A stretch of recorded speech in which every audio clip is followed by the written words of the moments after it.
right, so once again, welcome back, guys. So here we're going to be taking a look at Chapter 5 exercise reviews. So as you can see, we have a total of 12 questions. So that means we're going to be looking at all three methods, FIFO, LIFO, and weighted average. And we're also going to be taking a look at what happens when we make purchases and we return them. And then lastly, we're going to be taking a look at how to compute it in the worksheet itself.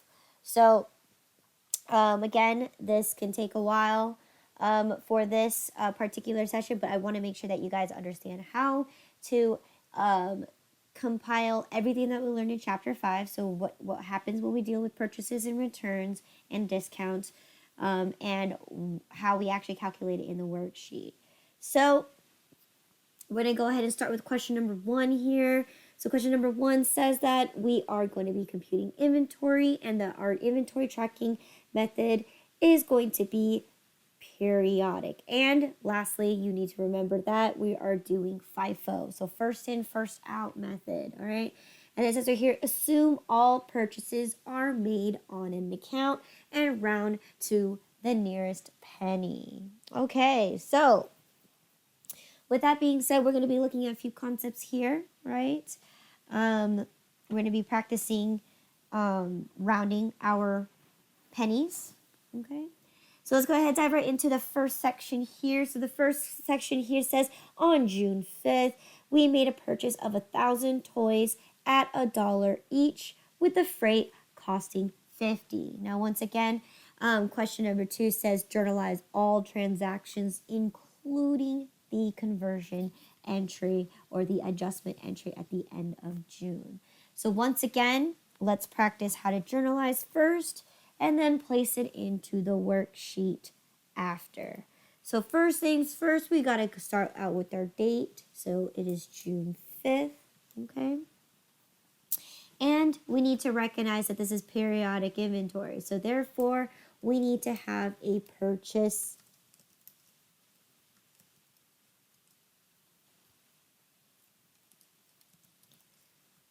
expense account. And then we need to have a freight expense account. Okay? And of course, last but not least, we also need to recognize that we placed it all on an account. So therefore, we are paying by owing them money, right? We're not paying now, we're paying them later. So we're going to make it an accounts payable. Now, from our scenario, we purchased 1,000 items for $1 each. Okay, so therefore we have a total of $1,000. Okay, that's just purchasing the units only by itself. Okay, now we have to include the freight of 50. So including the freight of 50, right?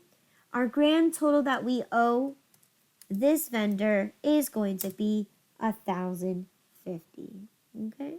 I'm also going to make a real quick note here that I purchased 1,000 toys at $1 each. Okay, and there we're at. Okay. So now that we completed our journal, we can now place the information into our inventory worksheet. So just like this, I'm going to make it a little bigger. Okay, so first thing first is that we're going to recognize the date was June 5th, right? We're going to purchase 1,000 items at $1 with the freight costing $50. So what is my total purchase price? It's going to be 1,000 times $1, giving me a total of 1,000. My total cost is going to be my purchase price plus my freight, which is $50 to give me a grand total of $10.50. Okay. Then I'm going to take my cost per item. I'm going to calculate it, which is going to be my total cost of $10.50. Divide the whole thing by 1,000. And I get $1.05. Okay? And that's it. So let's see what happened next. So on June 7th, we actually made a return of 200 broken toys for a full refund. Maybe something happened during shipping, whether they threw the boxes into the truck or they threw it off the truck, okay?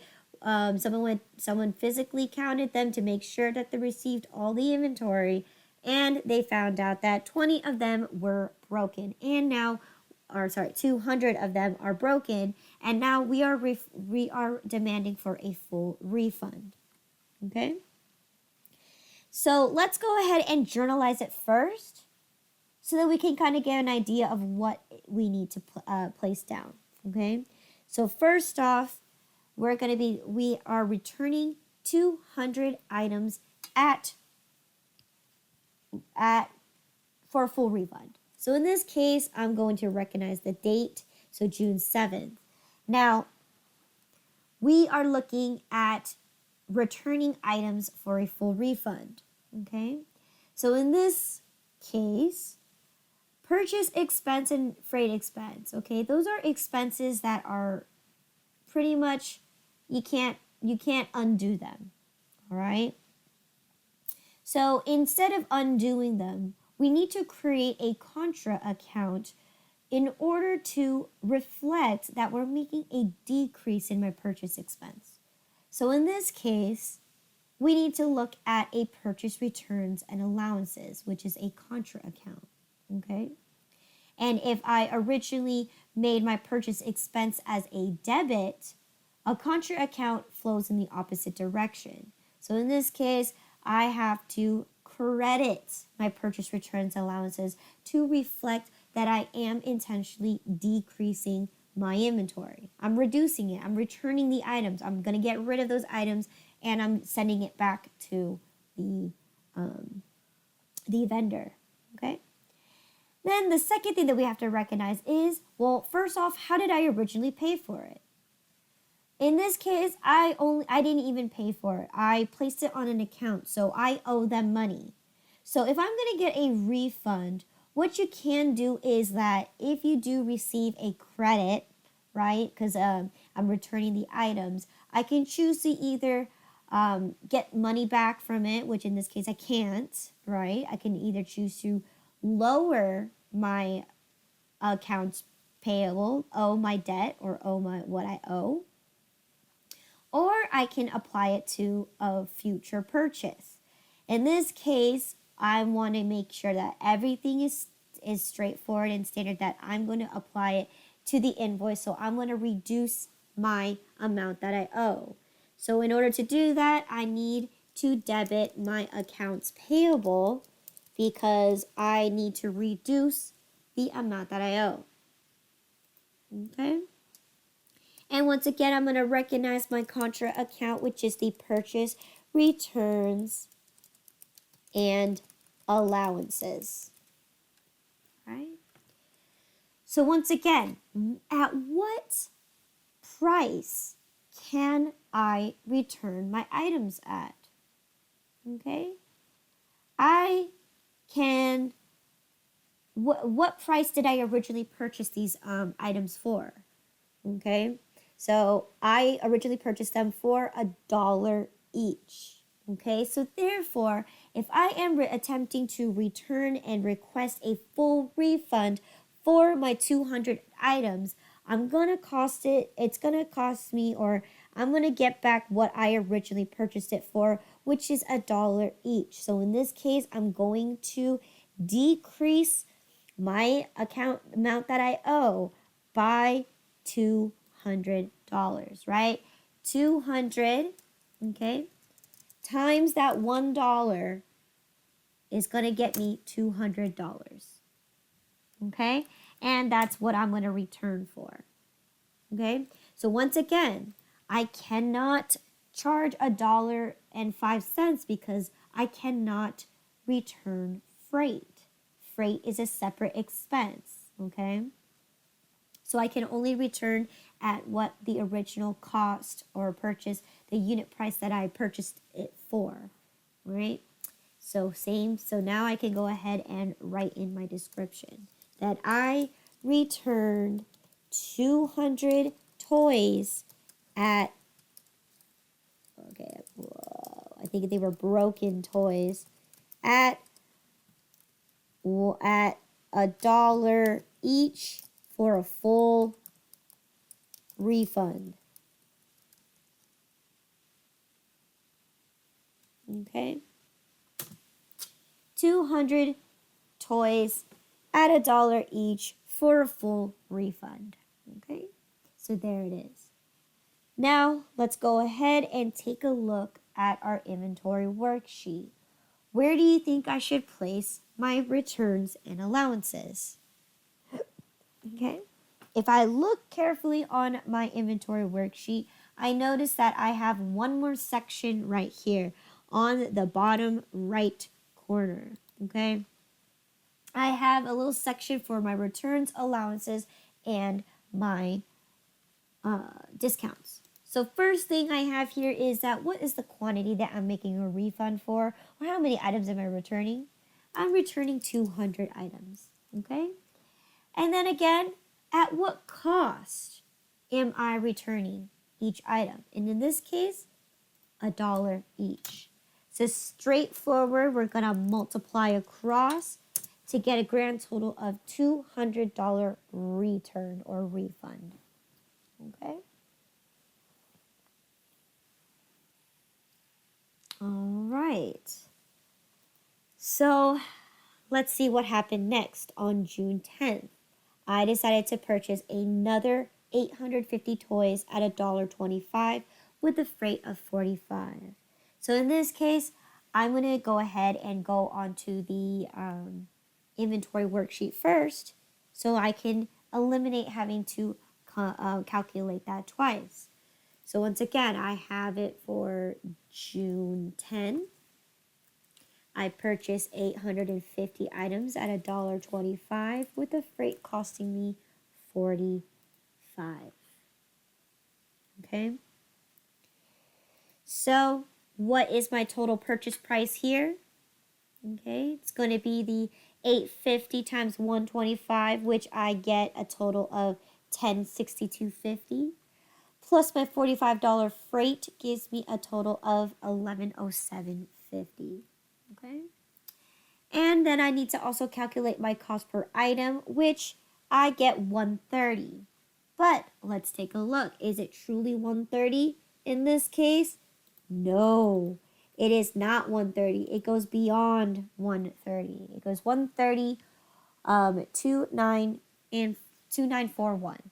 Okay, so if I round up or round down, I have a potential to lose $1 easily if I sell 1,000 items. Okay. So now that I finished that, let's go ahead and create my journal entry here. So here I am going to go into my journal and I'm going to journalize my entry. Okay, so we are here on June 10. Okay, we're going to recognize the same thing, a purchase expense and a freight expense.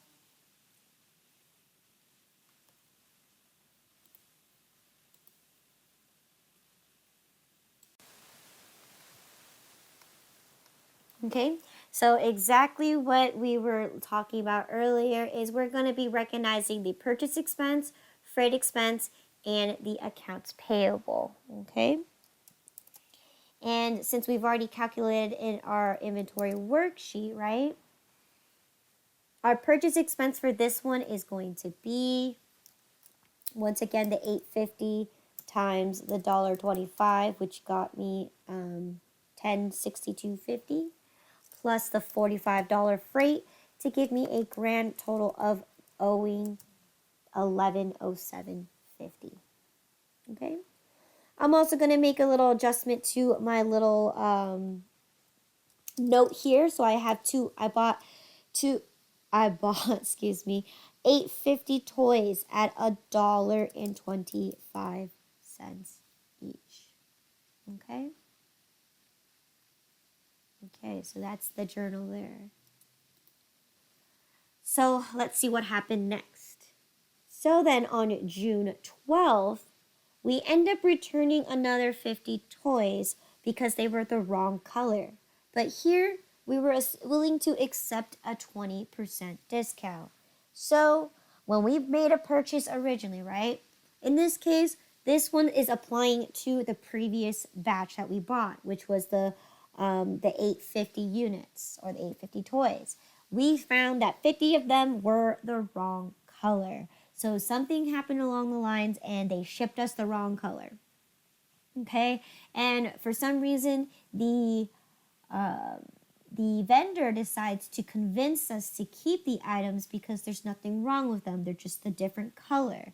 And they said that this is still available. You can still sell it, but we're going to offer you a 20% discount because we want to reprimand our mistakes. We sent you the wrong color. We sent you the wrong order. So if you want to keep the items, you can keep them and we'll give you a 20% discount, which in this case we accept because we were just thinking, okay, well, we could probably use these toys and sell them for a special occasion, right? So in this case, here we go. Now we're going to be calculating. So we are making a return for 50 toys for the wrong color, but we're accepting a 20% discount. So let's go ahead and visit the inventory worksheet first, okay? So in this case, how many items am I returning? Okay, once again, how many items am I returning? In this case, I'm not returning any items because the vendor convinced me to keep the items. However, we're going to get a discount off of it because if you look here, out of the 800 items, they're still originally purchased at $1.25, while the 50 that are the wrong color, we're going to get a discounted price off of that. So it's not going to be $1.25 each. It's actually going to be whatever 20% of that is. Okay? So in this case, we're going to be looking at taking the 125 and we're only going to discount the wrong colored items. So the 50 batch that are the wrong color because once again, they're giving us a discount based off of their mistake. They're not giving a discount on the overall thing, right? Because, the first 800 that they sent us was correct. They didn't make a mistake there. They don't need to discount us for that. However, the 50 that we're attempting to return, right? They convinced us, I'll give you 20% discount off of the 50 items that are the wrong color. So once again, now that we have that context, now we're going to take a look at this. So in this case, I'm going to reference it right here that this batch is going to be for the 125, okay, for $1.25. And that's how much we are going to be calculating the return for. So we're going to be calculating 50 items times the 125 because we can only take a 20% discount off of the total of 50 items that we purchased that were the wrong color. So here you go. I'm going to multiply that by 125, and I'm going to go ahead and multiply that by 0.2, right? I'm taking 20% off of that amount, and I should get a total of $12.50. Okay? All right, so here I'm not returning anything. I'm just taking a discount off of the 50 items that they sent the wrong item to. Okay?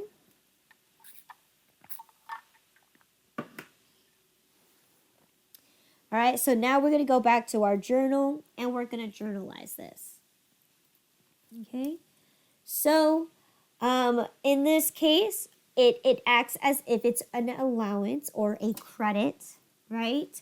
But in this context, right, returns and allowances usually do the same thing. They affect the account the same exact way. So in this case, we're going to combine the two ideas and place them into one account. And the same thing's going to happen here, right?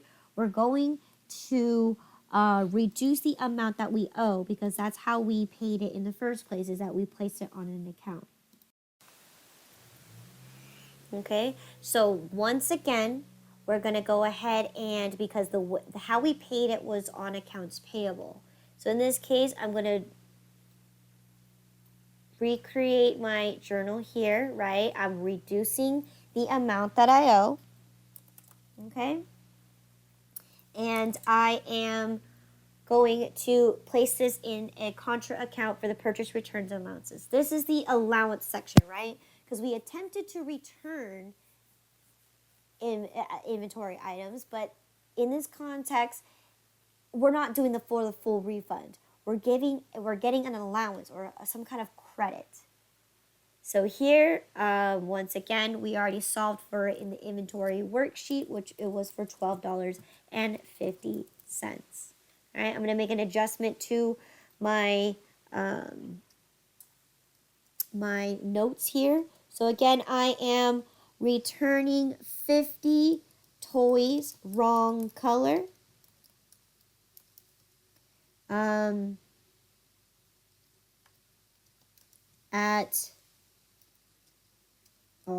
For 20% discount. Okay.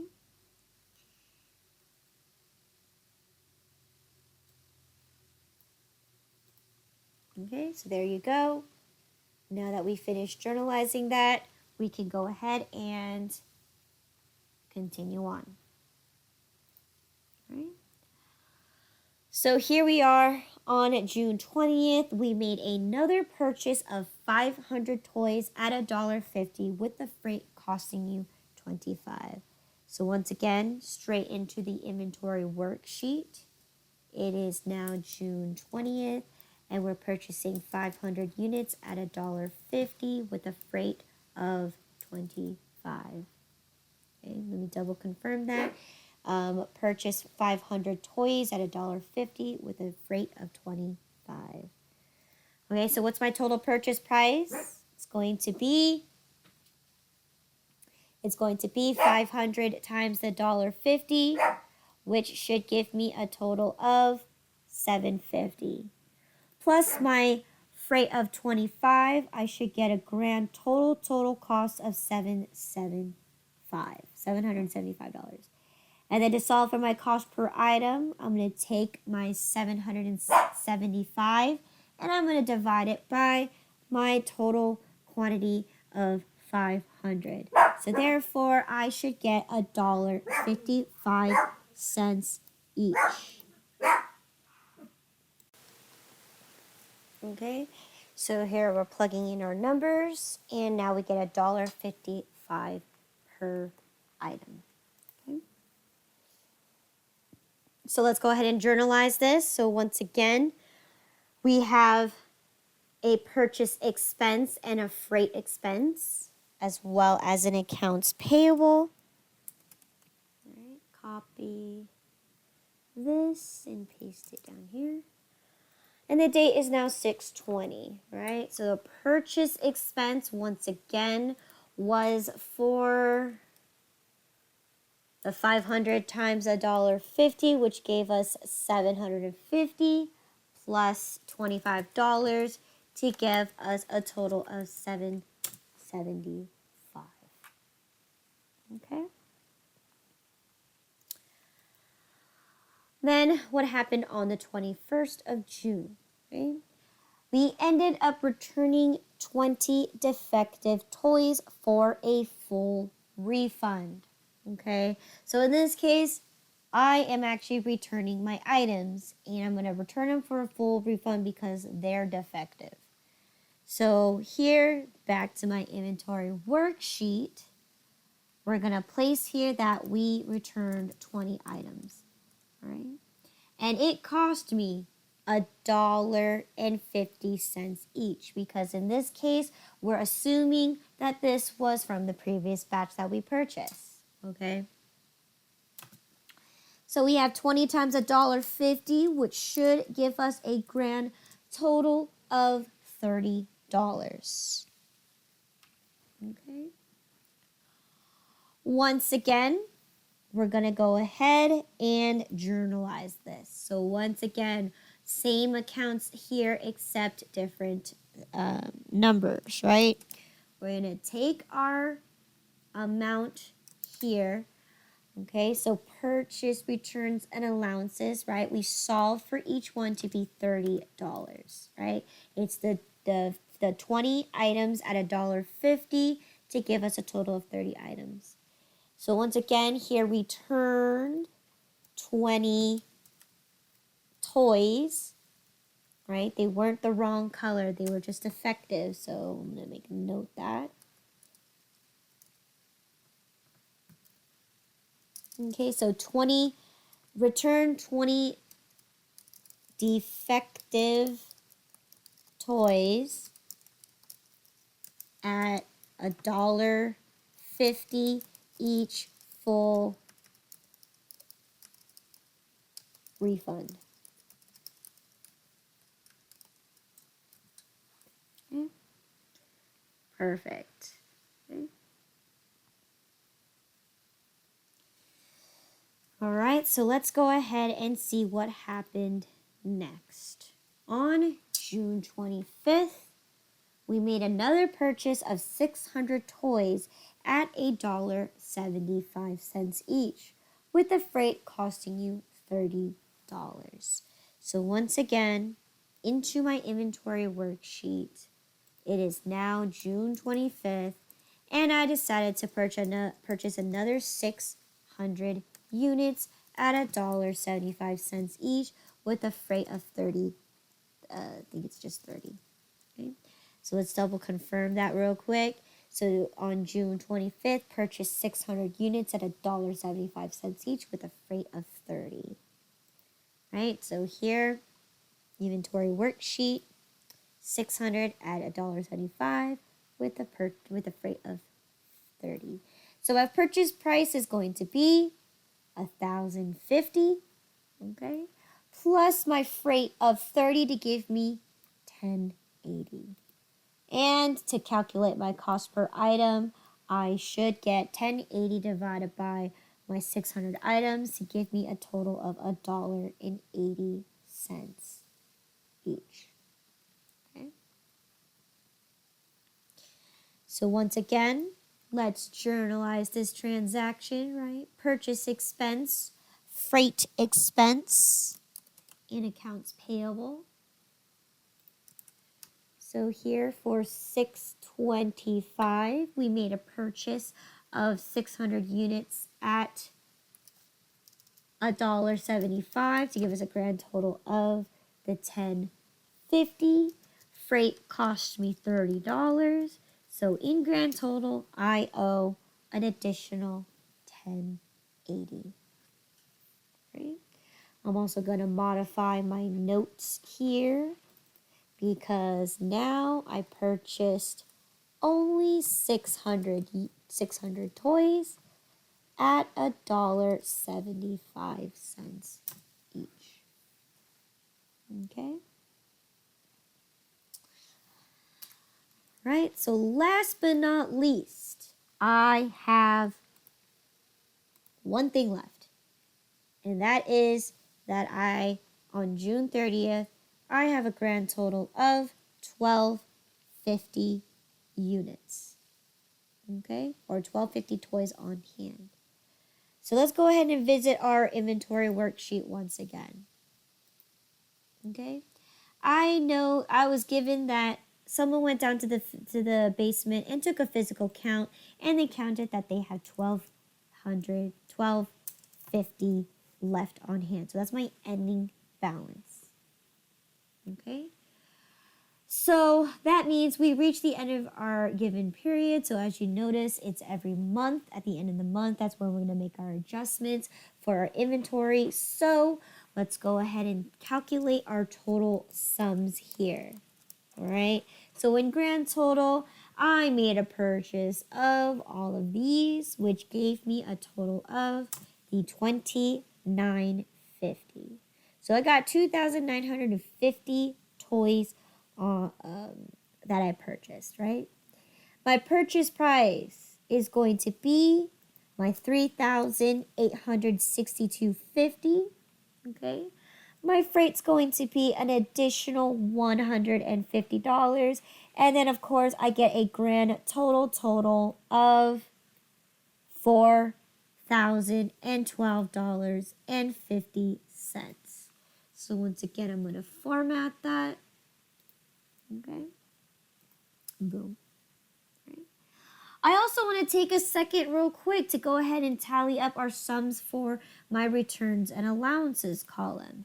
So I'm going to go ahead and equal sum. So how many items did I actually return? I returned 220. Oh, yes, 220. Okay. And at what price, or what did it cost? How much did I get in returned or refund? I got a total of 242.50. Okay, just like that. 242.50 is what I got refunded to me. Okay. So now let's go ahead and plug in my numbers. So the first one is in grand total, how many items did I purchase? The 2,950 items, okay? And it cost me this 3,862.50. Okay. So now the next section here is, do I have any returns or allowances? Yes, I do. My returns was for the 220 items, which I pasted here. And it cost me a total of $242.50. Okay? So this is where the math is going to come into play, right? If I bought a total of $29.50, but I returned 220 items, how much should I actually have left? I should have $27.30. Okay, so the easy, quick math here is that I'm taking my $29.50 and I'm subtracting out my $220 to get me $27.30. Okay, same thing's gonna happen to the cost, right? If my total cost right now is supposed to be the $3,862.50 and I returned $242, or I got a return for the $242.50, I should get a grand total of $36,20. Okay? All right. So once again, once we solve for my subtotal, the next step is I have to calculate my freight. Now, we know that freight does not increase my quantity, so it's going to be 0. But however, it does increase my total cost, right? So like I said before, it increases my total cost. So in this case, I'm going to take my 2,730 and add 0 to it to get me 2,730. And this time I'm going to add my 3,620 plus my 150 to get a new grand total of $3,770. All right, and that concludes my net purchases. Okay. Then let's go ahead and fill out our other bottom half down here. So the first section here says, did we have any beginning inventory? In this case, no. All right, we're pretending that we're starting inventory from as of June, and we didn't have anything to begin with, overlapping or overlaying from May. So in this case, we're starting inventory from scratch. There's nothing there, so 0 for beginning inventory. And again, we calculated our net purchases from right above. We have the 2730 items plus at my $3,770, right? That's what it cost me. Okay. Now I'm going to go ahead and calculate my goods available. Okay, so again, because I didn't have any beginning inventory, it should reflect as your net purchases. So whatever you purchase is whatever you had available to sell. Okay. All right, so now that I'm here, now that I'm given this one piece of information that someone went down to the basement and told me that I have 1250 toys on hand. So therefore, how many items did I sell? All right, it's pretty straightforward. If I started out with 2,730 items and I have only 1250 left, I sold a total of 1480. Okay, and this is the number that we're going to utilize first to solve for our cost of goods sold.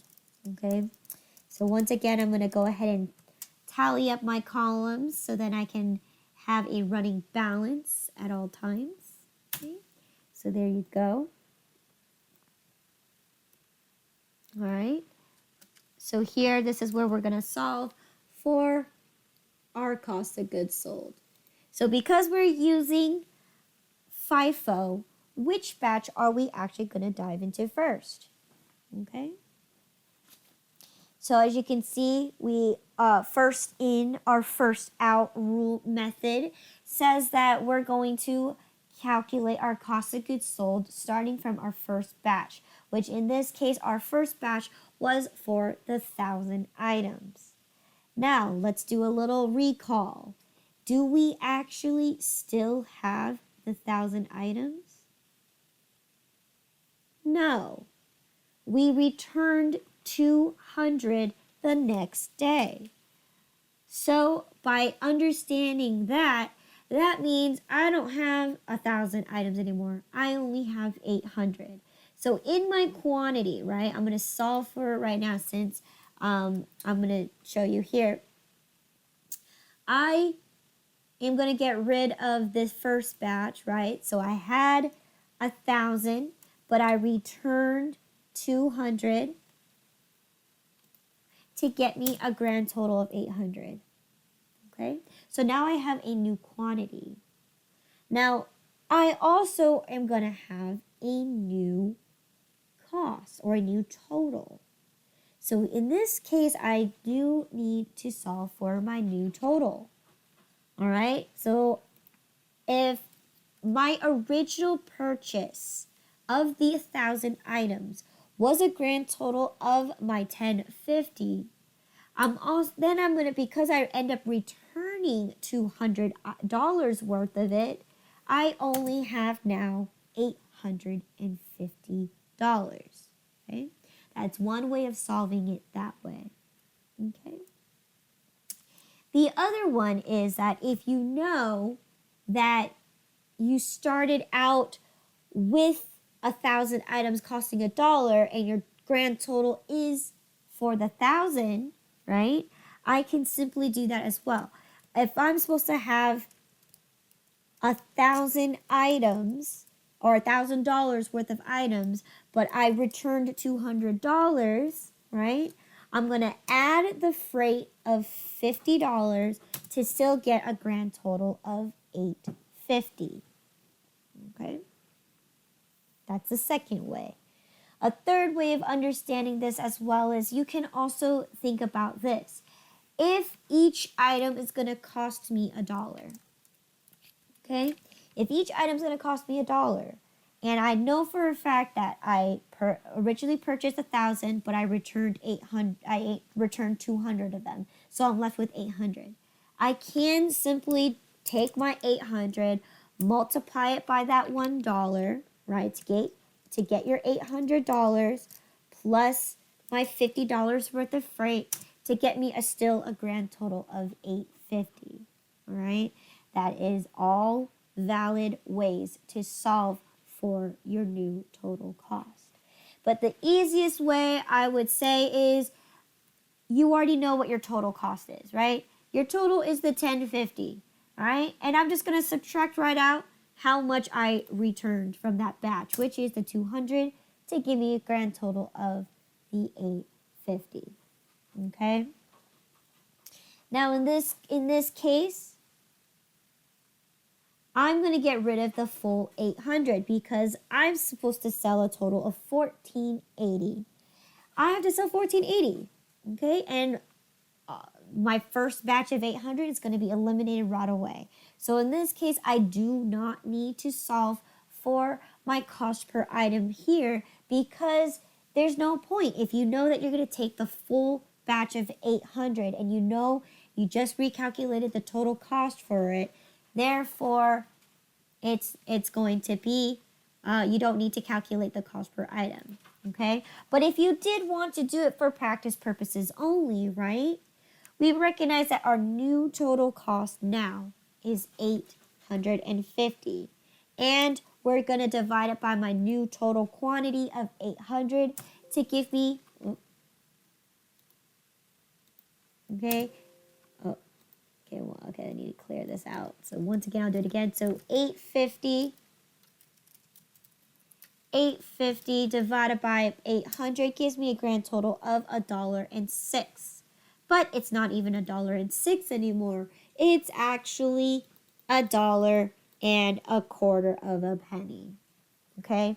So by looking at this, let's compare and contrast. So because if I were to sell it at 1,000 items, it would cost me $1.05. But since I don't have that 1,000 items, I'm down to 800. I'm going to have to recalculate my freight because I'm not spreading it across over 1,000 items. I'm only spreading it across 800 items.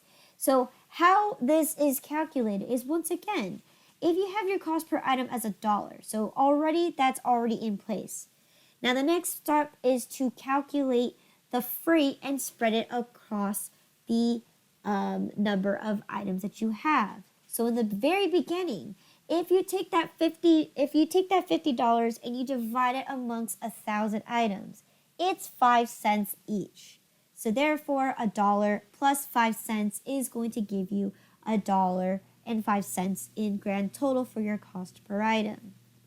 Now, for the second scenario, since I returned 200 items, this time I'm going to take my cost or my freight cost of 50, and because I no longer have the full 1,000 items, I only have 800. So therefore, I need to take that 50 and spread it across my items of 800 items. So in that case, if you calculate it, it should give you 6.25 cents. So 1 plus 6.25 is going to give you $1.625 for my new cost, because now I have less items to spread the freight across, so therefore it should actually increase in cost per item. Okay? So that, therefore, even if you were to solve it the other way, flip and reverse, you're still going to get that this 800 items is going to cost me a total of $850. Okay? All right, so now that I sold my first 800 items and I have to sell a total of $14.80, how much more do I need to sell? In this case, if I were to calculate it, I need to sell 680 items, right? I could do the calculation here if I wanted to, right? 1480 minus 800 is going to give me my 680. Okay, so therefore 680 is what I need to sell. Now let's look at my second batch. How much is in my second batch? Here, my second batch is going to be my batch that I purchased on June 10th, which is for 850 units. All right, now let's take a look at this. Do we have all 850 units? In this case, yes. Because in this one, the scenario, if you go back to it, we didn't return anything, but we got a discounted price on them. Okay? we got a discounted price at a total of $12.50. Okay? So I'm going to have to do a little math here. All right? I have my quantity still the same. However, my total cost is what's going to change. So here, if I recognize what my original total cost is, it says here that my original total cost is going to be for the $1107.50. $1107.50, right? And because I made a return, in this case, I got an allowance, right? I got a 20% discount off of the 50 items because it was the wrong color. I need to subtract out $12.50. And of course, to solve for the new cost per item, we're going to divide the whole thing by my total quantity of 850. Okay? Which is going to give me a new cost per item to be 129, and again, let me extend it out, 129 or 128823, and so on and so forth. Okay, so that is going to be my new cost per item, calculating with the adjusted quantity and the adjusted total cost. Okay. So once I've solved for this, okay, I understand that I adjusted my total cost, right? I started out with the $1107.50, subtract the $12.50 to get me the new total cost. So once I've solved for that, therefore, I'm going to go ahead and do my equal round formula. So once again, equal round, right? The first segment or the first argument is going to be your actual equation that you are trying to calculate. So in this case, I'm going to take my 680 units because that's how many I need to sell out of the 850. And I'm going to multiply it by my 128823, so on and so forth. I'm going to end my argument with a comma. And I'm going to put 2 because I want 2 decimal places. I want it to be rounded to the nearest penny. I press enter, and there I get $876. Now, if you didn't do the equal round, it should be 875.99999. All right? So again, because it is going to be rounding up to the nearest dollar, because 999, right, tells you to round up. So in this case, I get a solid $876 and even. All right.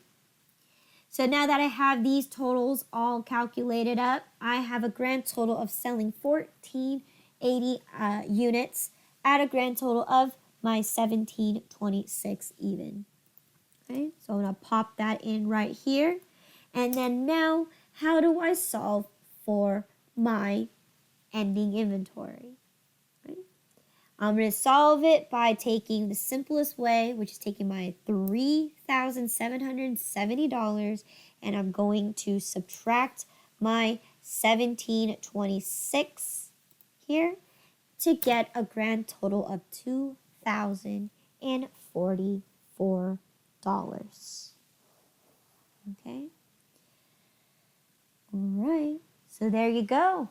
We solved for our inventory worksheet, and now we have one last thing left to do. We need to journalize our conversion entry. Okay, so we have just about enough space here. So again, we're on 630. What are we going to recognize? In this case, we're going to recognize our inventory, right? Because that's what we're doing. We're taking our purchases and we're going to place them into our inventory now, right? We're also going to recognize the cost of goods sold because we end up selling our units, right? And then lastly, on the debit side, we're also going to recognize that we made some purchase returns and allowances, right? We end up returning 220 of these items. So therefore, that's going to be considered the third bucket, right? That we are placing a certain amount in inventory, right? Our ending inventory. We sold some along the way, and we also returned some along the way. So there you go. I put a purchase returns and allowances. Okay. And of course, we also need to zero out our accounts. So we're going to get rid of our purchase expense. And we also are going to get rid of our freight expense. Okay. So now let's go ahead and plug in our numbers. So we calculated in our inventory worksheet, ending inventory is going to be for the grand total of the $2,044. Okay. We also solved for the cost of goods sold to be the grand total of the $1,726. All right. And we also solved for the purchase returns and allowances to be $242.50. Okay. Our total original purchases was for the $3,862.50. And of course, our freight was going to be the grand total of $150. So once again, I'm going to do my little tally mark here. I'm going to ensure that I did my accounting correct by adding up my total. So I have a total of $4,012.50 on the left side, and I have a total of $4,012.50 on the right side. So that is how you do the inventory worksheet, including any purchase returns and allowances. That's exactly what you do. Okay? Any questions? All right, just let me know, and we'll continue on with the second section